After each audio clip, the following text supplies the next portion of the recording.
ఏటా మృగశిర కార్తె రోజు ప్రారంభించే చేప ప్రసాదం పంపిణీ కార్యక్రమం హైదరాబాద్లోని నాంపల్లి ఎగ్జిబిషన్ గ్రౌండ్లో మొదలైంది. రాష్ట్ర ప్రభుత్వం తరఫున మంత్రి పొన్నం ముఖ్య అతిథిగా హాజరై చేప ప్రసాదం పంపిణీని ప్రారంభించారు. 2 రోజుల పాటు జరగనున్న చేప ప్రసాదం పంపిణీలో ఎలాంటి అవాంఛనీయ సంఘటనలకు తావు లేకుండా ప్రభుత్వం అన్ని ఏర్పాట్లు చేసింది.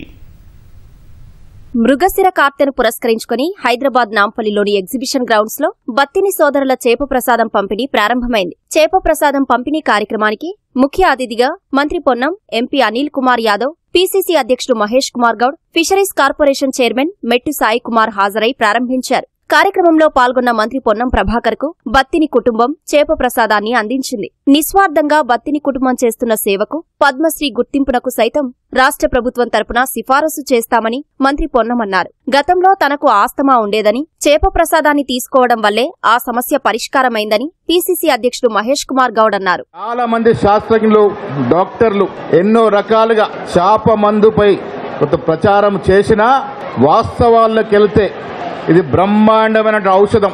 నేనే దీనికి ఉదాహరణ. ఎప్పుడైతే నేను చేప మందు వేసుకోవడం మొదలుపెట్టినానో ఈనాటి వరకు చిన్న సమస్య లేకుండా ముందుకు నడుస్తూ ఉంది. పూర్వీకులు కనిపెట్టినటువంటి న్యాచురల్ ఔషధాలతో కూడుకున్నటువంటి చేప మందు ఈ దేశానికి కాదు యావత్ ప్రపంచం నుంచి వస్తున్నటువంటి రోగస్తులకి ఉపశమనం కలుగజేస్తూ ఉంది.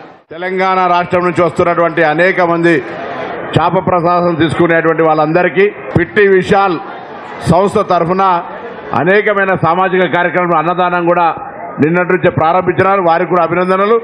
ఎంతమంది వచ్చినా హైజీనిక్ తోటి అన్ని రకాలుగా భోజన సదుపాయాలు కూడా కలగజేస్తా ఉన్నారు. త్రాగునీరు తదితర సమస్యలతో పాటుగా ప్రభుత్వం తరఫున ఎమర్జెన్సీ టీమ్స్, పోలీసు, ఇతరత్ర అనేక అంశాలు కలిగజేస్తా ఉన్నారు. కాబట్టి వారికి నా హృదయపూర్వకంగా అభినందనలు. బత్తిని సోదర కుటుంబ సభ్యులకు కూడా అభినందనలు. ప్రజల విశ్వాసాన్ని గౌరవిస్తూ చేప ప్రసాదం పంపిణీకి ప్రభుత్వం అన్ని ఏర్పాట్లు చేసింది. చేప ప్రసాదం కోసం వచ్చిన వారి కోసం 42 క్యూ లైన్లు ఏర్పాటు చేశారు. 13 కౌంటర్ల ద్వారా 2 రోజుల పాటు బత్తిని కుటుంబం చేప మందు పంపిణీ చేయనుంది. దేశ నలుమూలల నుంచి ప్రజలు వస్తారన్న నేపథ్యంలో ఎలాంటి అవాంఛనీయ ఘటనలు జరగకుండా పోలీసులు భారీ బందోబస్తు కల్పించారు. 70 సీసీ కెమెరాలతో నిరంతర నిఘాను అధికారులు ఏర్పాటు చేశారు. చేప ప్రసాదం పంపిణీకి రాష్ట్ర ప్రభుత్వం 1,00,000 చేప పిల్లలను సిద్ధం చేసింది. ప్రజలకు సౌలభ్యంగా ఉండేలా ప్రభుత్వం రవాణా ఏర్పాట్లు చేసింది.